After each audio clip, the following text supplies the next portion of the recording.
سر راستہ تو اب چاہیے آپ کو. اسٹیٹ ڈس فنکشنل نہیں ہو سکتی. آرمی چیف کو آپ اس طرح کی تنازعات میں گلی محلوں والے میں نہیں الجھا سکتے. آپ ظلم کر رہے ہیں فوج کے ساتھ اور اس میں کر دیا آپ سب نے. ندیم صاحب مجھے تو حیرانگی کہ آپ مجھے یہ کہہ رہے ہیں. میں سب کو ذمہ دار سمجھتا ہوں. دیکھیں یہ نہ میں اچھی لایا سیاست نہیں نہ ہے. میری پارٹی لائی نہ میرا وزیر اعظم لایا.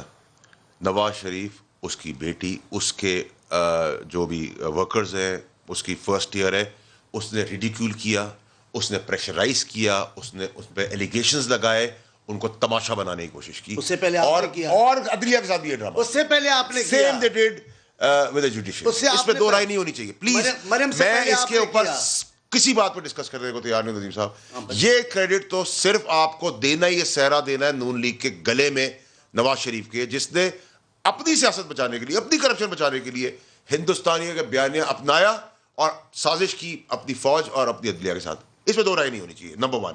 نمبر 2 یہ کہ ابھی بھی آرمی چیف کو عمران خان صاحب نے فون کیا، فیصل ماوڈا نے فون کیا، گورنمنٹ آف پاکستان نے فون کیا، بلاول صاحب نے کہا D G I S I اور چیف. تو یہ نیریٹو دیون سے کہہ رہے ہیں آپ لوگ کھینچ رہے ہیں ان کو سیاست کے اندر. وہ نہیں ہے سیاست. اگر آپ اپنی ذمہ داری ادا نہیں کریں گے تو کیا کرے گا؟ سن لینا سر میری بات.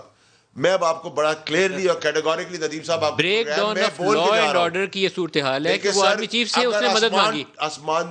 آسمان نیچے آ جائے گا، زمین پھٹ پڑے گی، ہم اپنی گورنمنٹ 200 دفعہ قربان کر دیں گے، ہم کسی صورت میں NRO نہیں دیں گے. اس کے اندر کسی چیز کی بھی قربانی ہمیں دینی پڑی ہم دیں گے.